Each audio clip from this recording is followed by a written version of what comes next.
Jenderal Urip Sumoharjo, lahir tanggal 22 Februari tahun 1893, meninggal tanggal 17 November tahun 1948, pada umur 55 tahun.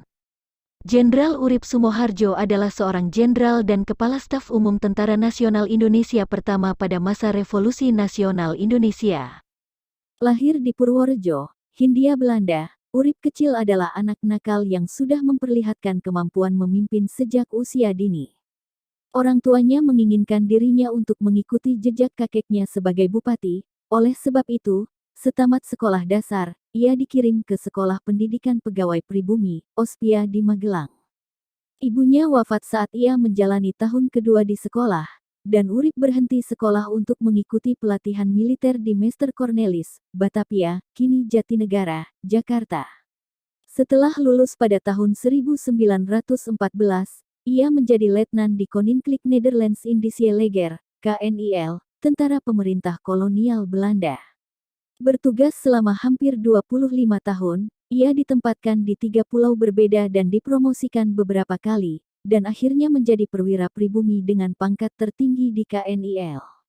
Urip mengundurkan diri dari jabatannya sekitar tahun 1938 setelah berselisih dengan Bupati Purworejo, tempat ia ditempatkan.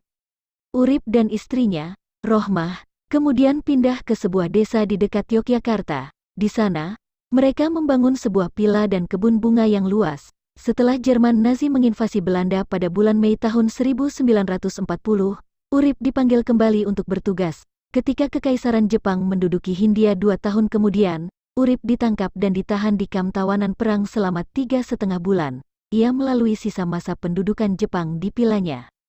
Pada tanggal 14 Oktober tahun 1945, beberapa bulan setelah Indonesia memproklamirkan kemerdekaannya, Urip ditetapkan sebagai kepala staf dan pemimpin sementara angkatan perang yang baru dibentuk.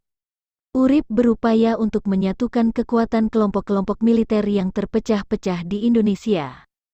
Pada tanggal 12 November tahun 1945, Jenderal Sudirman terpilih sebagai Panglima Angkatan Perang setelah melalui 2 tahap pemungutan suara buntu. Urip tetap menjabat sebagai kepala staf, dan mereka berdua sama-sama mengawasi pembangunan angkatan perang pada masa Revolusi Nasional Indonesia.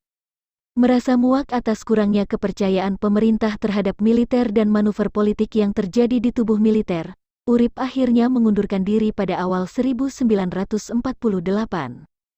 Mengidap lemah jantung, kondisi kesehatannya memburuk dan ia wafat karena serangan jantung beberapa bulan kemudian. Berpangkat Letnan Jenderal pada saat kematiannya, Urip secara anumerta dipromosikan menjadi jenderal penuh. Ia menerima beberapa penghargaan dari pemerintah Indonesia, termasuk gelar Pahlawan Nasional Indonesia pada tahun 1964.